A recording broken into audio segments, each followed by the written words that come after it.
생존 우선순위 서바이벌 프라이어리티 2026년 7월 10일자 진행하겠습니다. 구독, 좋아요도 부탁드립니다. 오늘의 편집 내용입니다. 독일의 장갑차 수주 내준 하나에어로 증권가 목표 주가도 하향. 이덕연 서울경제 7월 10일. 6월 루마니아 사업소 고배 마셔. 국내 방산기업이 글로벌 수주전에서 잇따라 고배를 마시는 가운데 증권가에서 하나에어로스페이스의 목표 주가를 하향 조정했다.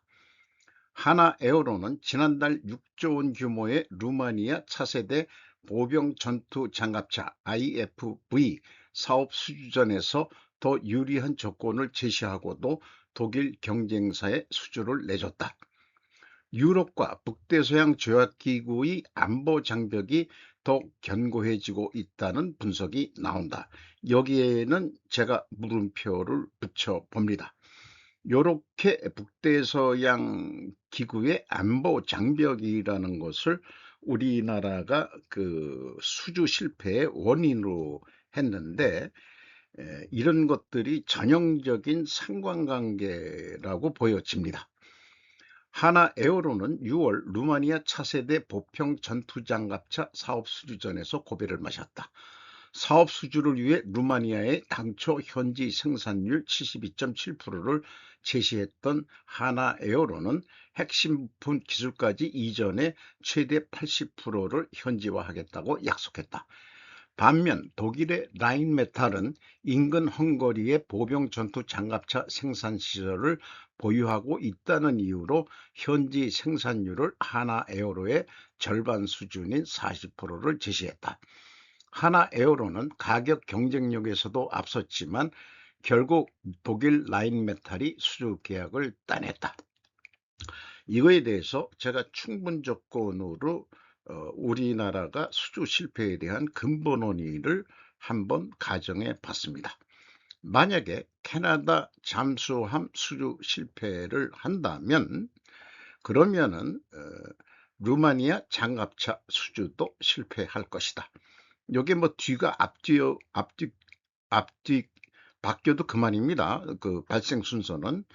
왜냐하면은 이재명의 반이스라엘 발언 때문이다. 이게 근본 원인이라고 저는 가정을 하는 것입니다. 인과관계로 어썸션이죠. 이것이 근본 원인이라면 필연적으로 발생할 다음 결과는 무엇인가? 일본의 방산무기 및 탄약 등의 수출이 증가하고 한국은 쭈그라들 것이다. 그 근본 원인이 이재명의 반이스라엘 발언 때문부터 저는 시작했다고 근본 원인을 가정하는 것입니다. 다른 증거들이 나타난다면 계속 우리는 개피를 보면서 일본의 무장 군수 물자들이 동남아 등 또 유럽까지도 못 가란 법이 없을 것입니다. 입틀막법 시행 첫날 미국 표현의 자유 훼손 심각한 우려. 어제도 소개했습니다마는 김진희 뉴데일리 7월 9일 미 국무부 미국 기업에 과도한 부담 부과해선 안 돼. 한미 디지털 통상 현안 비화 가능성도. 8일 조선일보에 따르면 미 국무부는 정통방법 개정안이 과도한 콘텐츠 규제를 초래하고 표현의 자유를 훼손할 수 있다는 점에 대해 심각한 우려, 시그니피컨트 컨선을 갖고 있다며 한국은 미국 기업들의 과도한 부담을 부과해서는 안 되며 법 시행이 표현의 자유에 대한 검열, 컨서십을 요구하는 수단, 메커니즘으로 이용돼서는 안 된다고 밝혔다. 방송미디어통신위원회 KMCC는 구글, 메타, X, 틱톡 등을 규제 대상인 대규모 정보통신 서비스 제공자로 지정했다. 여기에는 네이버, 카톡 이런 것도 들어가야 되지 않겠습니까? 근데 왜 이런 거는 생략을 하죠? 미국 정가에서는 이 법안을 미국 플랫폼 기업에 대한 규제로 바라보는 시각이 존재한다.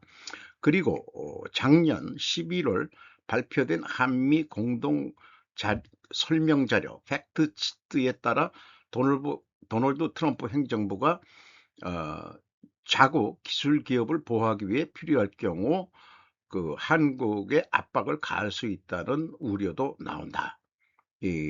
이런 그 근거로 해가지고, 그리고 제 생각은 죄송합니다. 이틀막법은 중국의 민족 단결 및 진보 촉진법의 굴종적 정석법이라고 저는 규정하고자 합니다. 그 지인들하고 대화 중에 우리나라 언론들은 중국의 민족 단결 및 진보 촉진법에 대해서 거의 발표되고 보도되는 바가 없으니까 사람들이 제대로 몰라요. 그러니까 우리나라 지금 언론이 그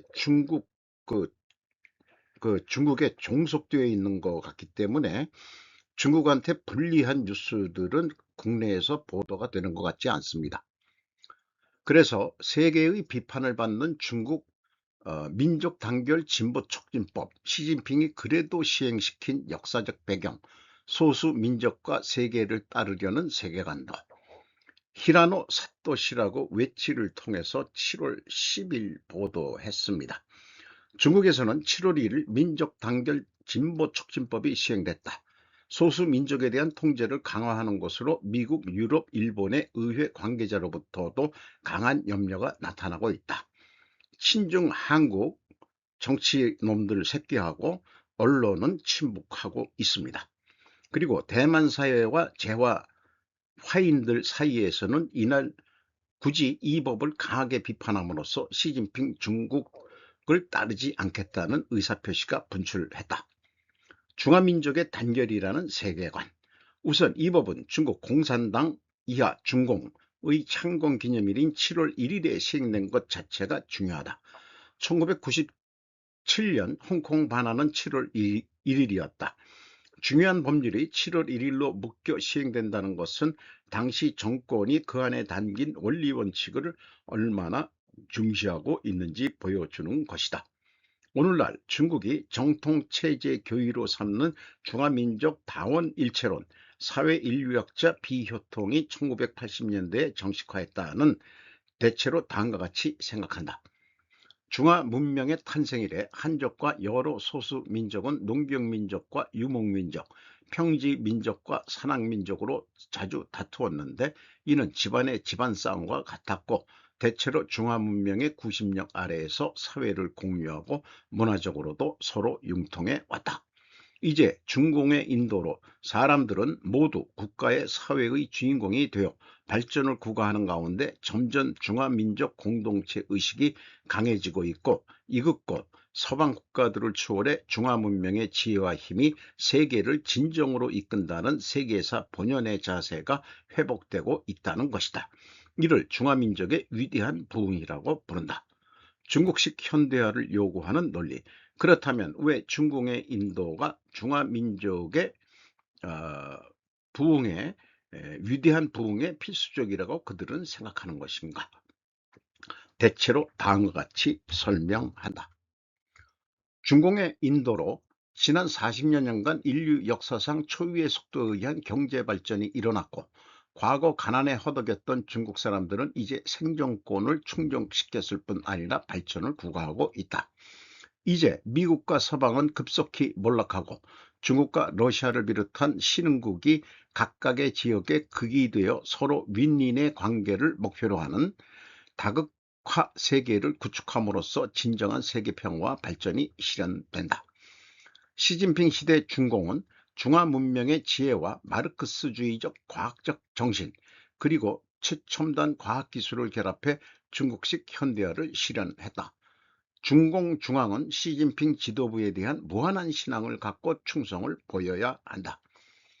중화민족은 근대 일본의 산물. 그러나 이 같은 주장은 근현대 중국의 역사적 현실을 비춰 무리가 있다.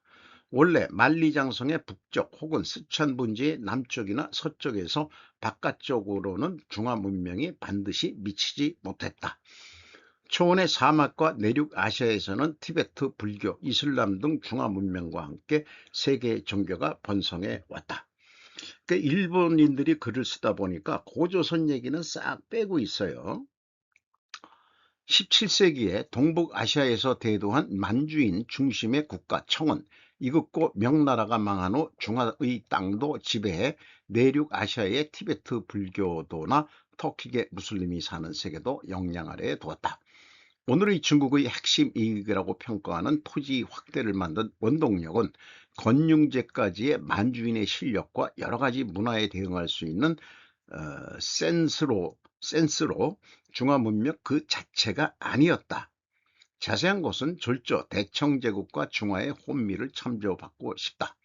이들은 특히 청일전쟁에서 패하고 러일전쟁에서 일본이 러시아를 꺾은 쾌거를 지켜보는 가운데 일본의 부강과 대두비결은 단일민족 국가인 일본 국민, 신민을 만들어 인심통일에 성공한 데 있다고 봤다. 그러나 자연스럽게 극심한 혼란을 야기하여 몽골인은 러시아를, 티베티는 영국을 의지하여 독립을 목표로 하였다. 신장의 터키계 무슬림은 그 요게 이 국민 분기 궁벌 재배 속에서 서쪽에서 오는 그 이슬람 근대주의 영향 아래 점차 동투르키스탄 운동에 투신했다. 또 대만은 중화민족 내셔널리즘이 20세기에 유포되기 전에 청일전쟁 패배로 일본에 할양됐다. 이 또한 중화민족이 대만에 받아들여지지 않는 이유다. 그러나 중공이 보면 근현대사의 어둠을 타파하고 중화민족의 위대한 부흥을 이루기 위해서는 일본 패배 이후 이산된 대만을 완전히 중공의 지배하에 두는 것이 필수적이라는 의식이 든다. 개혁개방으로 엇갈리는 마음. 마오쩌둥 시대의 계급투쟁에서 반동파를 치고 분열주의자를 때리는 폭풍을 일으켜 중화민족의 단결과 공산주의 사회로의 이행을 혁명적으로 만들어내려는 방식은 경제적으로나 사회적으로나 대실패하고 중국을 국빈의 늠에 빠뜨렸다. 생략됐지만은 그 후 경제 개발로 이런 흐름 속에서 2008년에 티베트 독립운동이 벌어졌고 2009년에는 신장 우르무치에서 대규모 충돌이 일어났다. C는 더욱 소수민족 지역의 탈빈곤과 전국 경제 글로벌 경제와의 연결을 추진하려 했다. 분노의 시진핑 시대. 그런데 시진핑 정권이 들어선 지 얼마 지나지 않은 2014년 봄 우르무치역에서 폭파 사건이 터졌고 급기야 시진핑 정권은 소수민족의 온갖 이반적 움직임을 삼독, 분열주의, 공포주의, 종교 극단주의로 정의하고 엄타는 철저하게 때리겠다는 방침으로 돌아섰다. 이렇게 출현한 것이 중화민족 공동체 의식의 주례라는 정책이다. 그래서 이 생소한 언어지만은 이게 주물할 때 주자에다가 뇌는 요거는 잘 모르겠습니다만은 강제로 주입한다 뭐 이런 얘기일 것 같습니다. 국제적인 우려가 커지고 있다. 대만의 요리끼요놀이 총통은 이 같은 민족 타결 진보 촉진법에 대해 단결을 명목으로 실제로는 동화와 소멸을 자행하는 악법, 역의 월경 탄압이라고 날을 세웠다. 중앙사 7월 2일. 필자도 이 문제는 일본으로서도 도저히 좌시할 일이 아니라고 생각한다. 원래 이 법률의 역외적용으로서 일본에서의 단속 가능성을 언급하는 것은 그 자체로 일본의 국가주권에 대한 현저한 침해다. 향후 일본 사회 본연의 자세도 크게 이렇게 좀 안 보이는 부분은 죄송합니다.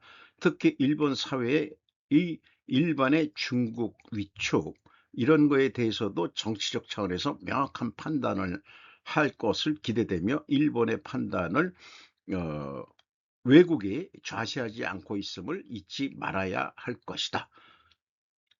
한국 언론에서 중국의 민족 단결 및 진보 촉진법에 대해서 비판적인 뉴스를 내는 언론기관이 한 놈이라도 나올지 우려되는 바입니다. 상징적이고 하지만은 이쁜 미인이라서 가져오기도 한 겁니다만은 동양은 무술이 우리나라 무술은 그 뭐 택견 뭐 이런 일본 같서는 가라데 뭐 이런 것들이지만은 미국 애들은 아예 처음부터 미국 무술은 그거 아니고 그 달려들면은 총으로 쏴버려서 그냥 끝내는 거죠. 얘네들의 그 정신은. 반도체 성장 무한하지 않다. 메모리 증설 전쟁 문제는 중국. 김대천 조태견 앵커. 출연은 이정환 한양대 경제금융학부 교수. YTN 7월 9일. 최근 이슈가 되는 것들은 중국의 반도체 업계에 대한 이야기가 나오고 있거든요. 피크로는 어떤 거냐 하면 데이터 센터 같은 거에 따라 빅테크 기업들이 데이터 센터를 많이 지어야 되는데 최근에 메타가 자기네 클라우드를 빌려주겠다고 이야기할 정도로 데이터 센터를 짓는 속도가 줄어드는 것이 아니냐는 이슈가 하나 있고요. 두 번째로는 그 다음에 최근 이슈가 되는 것은 딥시크에서 자기네들 AI 반도체를 만들겠다고 이야기가 나오고 있을 정도로 중국 쪽 기업이 자체 반도체를 생산함으로써 흔히 말하는 삼성전자나 하이닉스의 메모리 반도체 수요 같은 것들이 줄지 않을까라는 이슈들이 복합되어 있다고 이해하시면 될 것 같습니다. 두 가지 뉴스가 거의 동시에 나오다 보니까 메모리 반도체 전망, 반도체 시장 전망에 대해서 부정적인 기대감 같은 것들이 많이 나오고 있다고 보시면 될 것 같고요. 이렇게 방송이 나왔습니다. SK 하이닉스 미 증시 공모가 149달러, 트럼프 행정부 미국 생산 확대 압박. 유투건 이름이 참 우리 이름 나라 이름이지만 투자라는 이름이 들어가네요. YTN 7월 10일. 아니면은 진짜 한국이 아니고 또 이거 저거 아닙니까? 중국계 그 그런 거 아닌가 모르겠어요. SK 하이닉스 주식 예탁 증서 공모가 149달러 확정. 기존 주가보다 높은 프리미엄 프라이싱 달성. 기업 공개 40조 원 전망. 외국 기업으로는 사상 최대. 청약 수요 7배 넘어. 기관 투자자들 높은 관심. 지나 마틴 아담스 미국 투자회사 수석 분석과 기술주에 대한 시장의 기대치가 높습니다. 특히 스페이스 SA 기업, 한국의 SK 하이닉스까지 신규 상장 기업이 대거 등장하고 있습니다. 로이터 통신은 SK 하이닉스의 미국 증시 상장이 마이크론과 기업 가치 격차를 줄이는 데 도움이 될 것이라고 평가했습니다. 때를 맞춰 트럼프 행정부는 SK 하이닉스와 삼성전자의 미국 내 메모리 반도체 생산을 확대하라고 요구했습니다. 마이크론은 SK 하이닉스 상장 앞두고 미국 투자 확대 발표, 별도 뉴스가 있습니다. 마이크론의 공장 신축 행사에 참석한 하워드 러트닉 상무장관은 마이크론의 경쟁사인 두 회사를 미국으로 불러와 생산 시설을 짓게 하고 싶다고 밝혔습니다. 그러니까 호남 반도체 얘기 나올 때부터 미국이 째려보면서 이 새끼들 우리한테 그 투자 약속을 5천억인가 뭐 하기로 했는데 이게 이놈들이 딴짓하고 있네 지금 이렇게 얘기하고 있는 거 아닙니까? 그러면서 마이크론이 앞장서고 있으니 경쟁사들이 질투심을 느끼고 따라올 수밖에 없을 것이라고 자신했습니다. 이게 무슨 한국 그 국기를 어, 가로가 아니고 세로로 했는데 제대로 하긴 했네요. 3, 4, 5, 6을 이게 뭐였더라? 건곤감리가 이렇게 Z 반대표 방향으로 나와야 정상으로 걸린 겁니다. 철강계도 AI 덕에 웃는다. 미 데이터 센터 건설붐의 철근 수요 급증. 김수아 조선비즈 7월 9일. 업계 수출 생각도 안 하던 철근 미국 시장이 실적 이끌어. 전문가 향후 미 시장 점유율 가격 경쟁력이 관건. 올해 수출량은 2분기 만에 지난해 전체 수출량의 4배를 넘어섰다. 미국의 전체 철근 수입량에서 차지하는 한국의 점유율도 크다. 지난 4월 한국의 대미 철근 수출량은 94,155톤으로 전체 수입량 11만 4,100톤의 83%를 차지했다. 그리고 미국은 지난해 6월부터 한국산을 비롯한 수입 철강제를 50% 관세를 부과하고 있는데 다른 나라도 똑같이 50%를 매기고 있으니까 경쟁력에 뒤지지는 않는다. 이것도 반도체 수요 AI 데이터 센터의 수요가 줄어들면은 이것도 같이 줄어들겠죠. 팔란리셔틱 현장 엔지니어 채용 늘리는 빅테크, 한국 IT 서비스 업계 긴장. 이재훈 조선비즈 7월 9일. 아마존, MS, 구글, FDE 조직 신설, 1년 새 FDE 채용 730% 급증, AI 현장 구축 역량이 경쟁력으로 부상, 네이버 클라우드 크래프튼도 도입, 인공지능 기업들이 고객사 현장에 투입되는 소프트웨어 개발자로 이루어진 전방 배치 엔지니어, 포워드 디플로이드 엔지니어, FDE 전담 조직을 세워 기업용 AI 시장 공략에 박차를 가하고 있다. FDE란 기업에 파견돼 맞춤형 AI 구축을 지원하는 인력으로 고객사가 AI를 활용해 실제 업무 성과를 낼 수 있도록 지원한다. 미국 데이터 분석 기업 팔란티어가 2010년대에 처음 만들어 대중화시킨 직종으로 이제는 미국 실리콘밸리 빅테크 기업의 러브콜을 받으며 몸값이 높아지고 있다. MS는 최근 약 25억 달러 3조 8천억 원을 투입해 FDE 조직 MS 플론티어 컴퍼니를 출범한다고 밝혔다. 6,000명 규모로 소프트웨어 엔지니어를 포함해 컨설턴트, 영업 인력 등으로 전문가로 구성된다.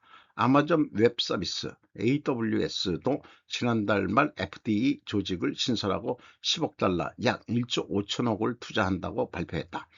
구글은 지난 5월 구글 클라우드 내 FDE 조직을 설립했고 북미, 유럽, 아시아 등 주요 시장의 관련 엔지니어 채용에 돌입했다.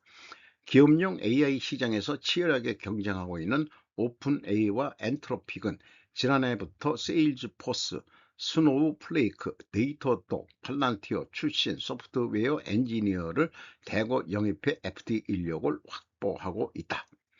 FDE는 소프트웨어 개발자 겸 컨설턴트가 일정 기간 기업에 상주하면서 고객사의 업무 환경에 맞춰 AI 모델을 작성할 수 있도록 구축한다는 점에서 AI 현장에 안착시키는 핵심 역할을 한다. 이렇게 소거하고 있습니다만은 꼭 새로 생긴 조직 같지만은 AI 하기 전에도 전산 프로그램을 도입을 할 때는 우리나라에도 FDE 조직 같은 형태로 그 고객 현장에 상주하면서 나중에 시행착오 내지는 그런 것까지 또 일부 프로그램을 업데이트할 수 있는 그 권한까지 주는지 여부 등등 계약 조건에 따라서 운영을 해왔던 것으로 알고 있습니다. 여기에서 이제 관심이 제가 가는 것은 팔란티어가 나왔는데 단지 여기에 미국 데이터 분석 기업이라고 했는데 최근에 제가 중동 전쟁의 소프트웨어 업체가 팔란티어라는 얘기를 듣고서 생각해 보는 것은 분석은 해석 알고리즘 분석을 하고 해석을 하고 그 다음에 행동을 하는데 행동 시나리오까지 지금 팔란티어 알고리즘은 프로그램은 행동 시나리오까지 만들어서 지금 이란 전쟁을 컨트롤하고 있지 않느냐 이런 생각도 하게 됩니다. 그런데 제가 계속 관심을 가지고 있는 것은 이 해석 알고리즘이 일반적으로 상관관계 추론인데 가설 이렇게도 하기도 하지만은 제가 지향하는 것은 인과관계 알고리즘으로 해석을 하고 그 다음에 행동 시나리오를 만들어야 된다. 그러면은 많은 그 데이터 메모리가 필요하지가 않습니다. 그러면은 지금 그 HBM 수요가 왕창 줄어들 것이라고 저는 생각합니다. 아마 팔란티어도 상관관계 추론 같다고 생각합니다만은 인과관계 추론 알고리즘을 만들어내는 나라가 세계 나중에 AI 시장을 제패할 것이라고 믿어 의심치 않습니다. 이 대통령 한몽 핵심 광물 공급망 협력 여기에다가 제가 물음표를 좀 붙여야 되겠어요. 한반도 평화 역할에 달라 국민일보 7월 9일 15년 만에 몽골 방문 정상회담 실질협력 이정표 황금시대 함께 세파 체결 교역 10억 달러 확대 경제 인적 교류 전방위 활성화 몽골을 국빈 방문 중인 이재명 대통령이 몽골과 포괄적 경제 동반자 협정 세파를 체결하고 임기 내 양국 교역 규모를 10억 달러로 확대하겠다고 밝혔다. 또 한반도 비핵화와 남북관계 개선에 북한의 우방국인 몽골이 적극 나설 줄 것을 요청했다. 후렐스흐 대통령은 대한민국은 몽골의 제3의 이웃이자 중요한 전략적 동반자 관계에 있는 국가라며 양국의 정치적 신뢰 관계가 더욱 강화되고 실질적 경제 협력이 많아지면서 두 나라 국민 간 우정이 더욱 돈독해질 것이라고 답했다. 양국은 인공지능과 디지털 전환, 첨단 과학기술, 물류 인프라, 농업, 축산, 보건, 의료, 개발 협력 등 다양한 분야에서 호혜적이고 지속가능한 협력의 폭을 넓히기로 했다. 이 대통령은 국제사법재판소 ICJ를 비롯한 국제기구 선거 과정에서도 협력할 계획이라며 향후 양국 간 국제무대 협력 의사도 전했다. 제가 이 뉴스를 제목만 보고서 느끼는 것은 문제는 핵심 광물을 육로로 들여올 수 있느냐의 문제다. 중국 또는 러시아 그리고 북한을 경유하지 않고서는 불가능하죠. 한반도 통일 중국 해체가 전제인데 그렇지 않다면 친중 친북 정책을 표명한 것이나 마찬가지다 라고 읽어야 될 것으로 보입니다. 석탄이나 광산이 꽤 많다고 하는데 에, 비행기로 들어올 수는 없는 거죠. 그 무거운 그런 지하 자원들을 때문에 지금 막대한 그 몽골은 바다로 나갈 수 있는 길이 없습니다. 그런데 어떻게 핵심 광물 공급망 협력을 하겠다는 건지 이해가 안 되네요. 이스라엘 국방, 이란 군사작전 재개 준비하려 독자 공급도 가능. 윤선영 세계일보 7월 10일. 호르무즈 해협을 둘러싼 긴장이 고조되는 가운데 이스라엘 국방부 장관이 이란 내 군사작전을 위한 준비를 갖췄다고 말했다. 이스라엘 카츠 이스라엘 국방부 장관은 9일 공군 조종사 수료직 연설에서 이스라엘군은 이란에 대한 군사작전 재개를 위해 경계 태세를 유지하며 만반의 준비를 갖추고 있다고 말했다. 특히 카츠 장관은 독자 공급도 가능하다고 강조했다. 그는 우리 군은 제공권을 회복하고 위협을 제거하기 위해 이란 내 청백 공습, 이스라엘의 독자 공습도 단행할 준비가 돼 있다고 목소리를 높였다. 그는 우리가 다시 나서야 한다면 훨씬 더 강력한 무력으로 나설 것이라고 덧붙였다. 하메네이는 이스라엘 파괴 계획을 세우고 주도했기 때문에 이스라엘에 의해 암살된 것이라며 암살자가 암살당한 것이다. 그는 이스라엘의 대이란 전쟁은 이스라엘 파괴라는 당면한 위협을 제거하고 이란의 전략적 역량에 막대한 타격을 입혔다면서 이스라엘은 여전히 최고 수준의 경계태세를 유지하고 있으며 언제 어떤 위협이 닥치더라도 스스로 방어할 만반의 준비가 되어 있다고 전했다. 이렇게 네타냐후 같이 앉아있는 국방장관의 모습이네요. 좌우에는 군인들이 같이 앉아있는 어떤 행사장의 사진인 것 같습니다. 이스라엘은 트럼프 암살 음모에 대한 정보를 미국과 공유했다고 소식통은 말합니다. 파멜라 브라운과 케빈 립탁 CNN.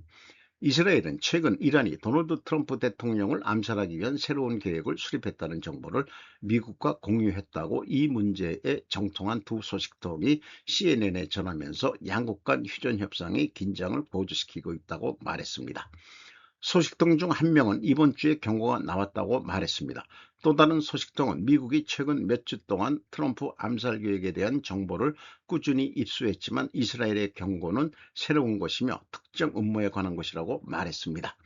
미국 정부는 이란이 2020년 이란 최고장군 카셈 솔레이마니를 살해한 드론 공격에 대한 보복으로 트럼프를 죽이려 할 수 있다고 오랫동안 경고해 왔습니다.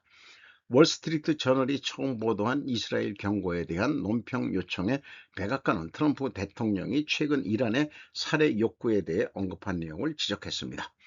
트럼프는 이들은 사악하고 아픈 사람들입니다. 그리고 우리는 그 암을 근절해야 합니다. 그 암, 당신이 무엇을 하는지 아세요? 암을 초기에 제거해야 합니다. 그리고 저도 그렇게 느낍니다. 베냐민 네타냐후 이스라엘 총리는 이란과의 외교에서 트럼프의 노력에 깊은 의구심을 표명했으며 회담을 복잡하게 만든 레바논에서의 이스라엘 군사행동을 둘러싸고 트럼프와 충돌했습니다. 두 사람은 목요일에 전화통화를 했으며 네타냐후 총리는 곧 워싱턴을 방문해 대통령과 회담할 예정입니다. 목요일 이른 아침 USS 에브러함 링컨호에서 승무원들은 전투기에 무장을 장착하고 조종사들은 공격 명령을 받을 경우를 대비해 훈련을 했습니다. 항공모함의 지휘관 댄 킬러는 수천 명의 승무원들에게 상황이 뜨거워지고 있다고 말했답니다. 러시아 그림자 선단에 육박하는 드론의 파상 공격 잇따라 불붙는 영상 공개 해상 물류의 타격. 7월 10일 탈건 뉴스입니다. 이른바 그림자 선단의 배를 공격. 우크라이나 국방부는 2026년 7월 8일 아조프해 및 크림 근해에서 러시아 유조선 등의 공격을 하는 영상을 공개했습니다. 이 공격은 7월 7일에 실시된 것으로 러시아가 국제적인 경제 제재를 회피하기 위해 운영 실태를 은폐하고 있는 유조선이나 수송선 등 이른바 그림자 선단 섀도우 플리트에 속하는 유조선 8척을 표적으로 했다고 합니다. 동국 국방성은 이 배들은 만재시에 5만 톤의 석유 운반 능력이 있다고 발표하고 있습니다. 공격은 제414 독립무인공격 항공시스템 여단의 드론 오퍼레이터에 의해 실시된 것으로 보이며 드론이 표적에 돌격하고 그 폭발로 인해 배가 불타는 모습을 등이 담겨 있습니다. 또한 우크라이나 국방성에 따르면 유조선 외에도 화물선 1척, 페리를 1척 각각 공격하고 있는 것 같습니다. 또한 전날에는 아조프해에서 2척의 배에 공격을 실시하여 총 12척의 손해를 입힌 것 같습니다. 폴린 전 백악관 국가안보보좌관 김왕조 총은 대담 이유는 건강상의 문제가 있다. 헤이신치 코리아 리포트 편집장 7월 9일 북한의 후계 문제가 거론될 때마다 혹은 정권이 교체될 때마다 미국이나 한국에서는 차기 후계자나 차기 정권의 장래를 점치는 발언이 나온다. 건국의 아버지인 김일성 주석이 1994년 7월 사망했을 때 미 중앙정보부 CIA는 후계자인 아들 김정일은 3년도 못 버틸 것이라고 클린턴 대통령에게 보고했다. 그러나 김정일은 17년간 집권하다가 2011년 12월 인민봉기나 쿠데타가 아닌 심근경색으로 사망했다. 3대 김정은 위원장도 27세라는 젊은 나이에 정권을 승계함에 따라 미국 정보당국자뿐만 아니라 미국 랜드 연구소의 브루스 베넷 연구원 등 북한 전문가, 심지어 한국 전문가들까지 오래가지 않을 것이라고 예측했다. 그러나 집권한 지 벌써 15년이 지난 지금도 건재하다. 그러면 다음은 4대째인 셈이다. 그 4대에 대해서는 한간 주애로 불리는 딸이 유력 후보라는 관측이 힘을 얻고 있다. 또 핵 문제가 최대 의제가 되는 이유에 대해서는 북한의 핵기술이 파키스탄, 이란, 시리아 등으로 확산되는 것을 막아야 하기 때문이라고 설명했다. 단순히 김정은에게는 건강상의 문제가 있다. 그리 멀지 않은 장래에 김왕조는 종언을 맞이할 가능성이 있다. 북한은 법치국가가 아니라 하나의 왕조 체제이기 때문이라고 말하는데 그 풀린 한일 아니야 한미 국가 무슨 동맹 한미 동맹 포럼 여기에서 한 것을 인용해서 소개를 하고 있네요. 왜 천황이 아닌 아소따라고 아이코님 장래를 결정하는가? 황희계성을 결정할 정도의 지위를 쌓은 힘의 원천. 인간은 프레지던트 온라인이 7월 10일입니다. 인간은 일면으로는 말할 수 없다. 그것은 정치인도 마찬가지다. 제91회 내각 총리 대신을 지낸 아소따로 씨는 각규휴인대 졸업 후 아소산업에 입사해 아소시멘트 사장을 지냈다. 구리시타 나오야 씨는 타고난 재정 감각도 황실에 가까운 정치가라고 하는 지위도 식구호의 땅에서 파서 재물을 잃은 과거 없이는 말할 수 없다고 한다. 아소따로의 뿌리에 있는 석탄가게라는 긍지 모두 저를 품이 있다고 생각하고 있지요. 2007년 주간지 에라의 취재지에서 아소따로가 흘린 말이다. 세상은 그를 요시다 시게루를 할아버지로 두고 황실에까지 이어지는 화려한 일족의 도련님으로 바라본다. 실제로 아소라고 하는 정치가의 힘의 원천을 찾으려면 나가타초의 논리보다는 먼저 큐슈 땅의 밑바닥으로부터 솟아난 돈의 흐름에 눈을 돌려야 한다. 그리고 그 흐름은 지금 왕의 계승이라고 하는 나라의 성립과 관계가 되는 높은 곳에까지 증가하려 하고 있다. 제어가 나오는 곳의 어두움. 아소 가문의 역사는 초대 아소 다카이치 1857년에서 1933년에 시작된다. 후쿠오카 이즈카를 본거지로 석탄을 캐고 그 이익을 철도, 은행, 전력으로 넓혀 일대의 다각적인 콘체론을 구축한 인물이다. 미쓰이, 미쓰비시, 후루카와 스미토모 등 중앙의 대재벌이 치코의 광맥으로 몰려드는 가운데 현지에서 몸을 일으킨 아소는 카이지마 야스카와 함께 직구 오삼가라고 불리는 지방 재벌로 올라갔다. 직구의 석탄은 근대 일본의 골격을 이루고 지탱했다. 온가강의 수운으로 운반된 이 석탄 이런 것은 하치만 제철소의 고로를 지탱하고 이 제철소에서 나는 철은 군함이 되어 일본 제국 성립으로 밀어내 나간다. 하지만 그 불을 낳는 노동은 가혹하기 짝이 없었다. 헛간제도 아래서의 포위, 폭력과 저임금, 가스 폭발과 이웃한 갱도, 전시에는 조선인의 강제 노역도 담당했다. 아소가 석탄 가게가 품위 있을 리가 없다라고 말했을 때 거기에는 재물의 출처의 어두움을 아는 사람이 깨어난 자각이 배어 있다. 농촌이 기근에 허덕이던 쇼와 초기, 그는 거대 자본의 사유를 만악의 근원이라고까지 단정하고 구미류의 방만한 자본주의의 통제가 필요하다고 설파했다. 땅 밑에서부터 재물을 이룬 남자가 만년에는 그 재물의 폭주를 응징하는 쪽으로 돈다. 아소라는 집에 흐르는 경제 감각은 생각보다 심오하다. 사실 정치엔 담백했던 가계.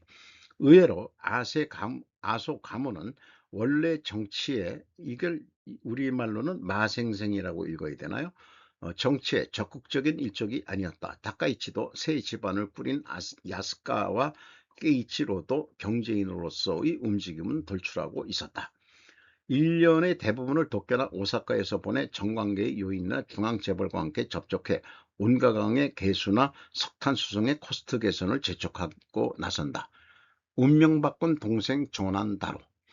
그런데 그 지로가 요절한다. 대학 요트 경기가 한창이던 중 마우라반도 앞바다에서 시계에 휘말려 바다로 사라진 것이다.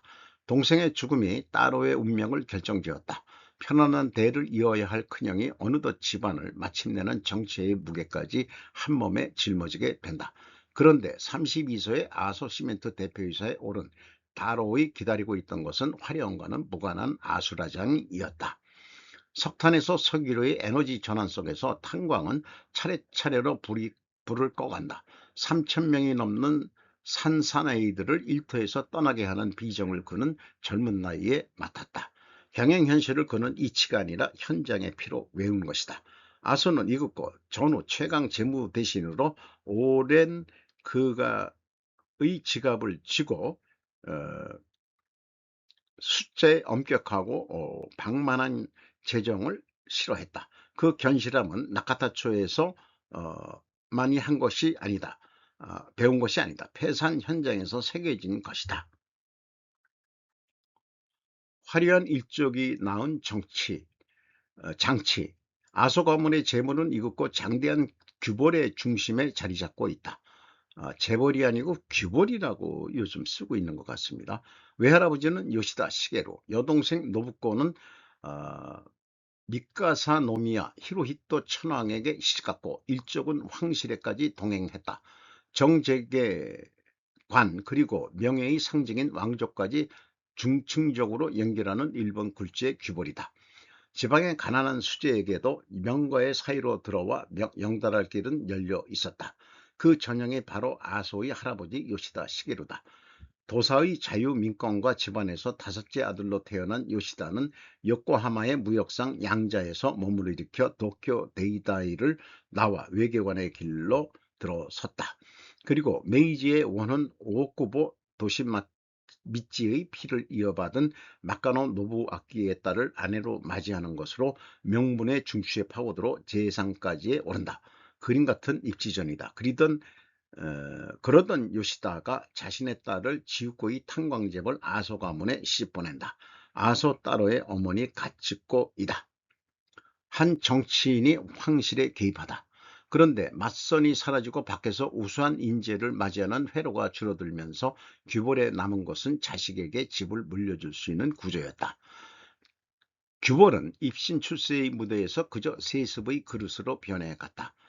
규벌이 세습의 그릇으로 변한 그 앞에서 일찍이 명예의 상징에 불과했던 황실과의 인연 또한 다른 의미를 띠기 시작한 것이 레이와의 지금이다. 황족수 확보를 둘러싼 황실 전범 개종으로 아소는 황실에 가장 가까운 정치인으로 계승률 마련의 중심에 앉았다. 땅바닥에서 시작해 하늘에 가까워졌다. 아소 측에도 입양안을 밀어붙이는 여러 당이 기대를 등에 업고 남계의 계승을 지키려는 것이라는 분명한 논리가 있다. 어떻게 생각해도 석탄가게가 품위가는 없지요. 그 한마디 아마도 그 나름대로의 자기 의지의 표명이었을 것이다. 적어도 당시에는 말이다.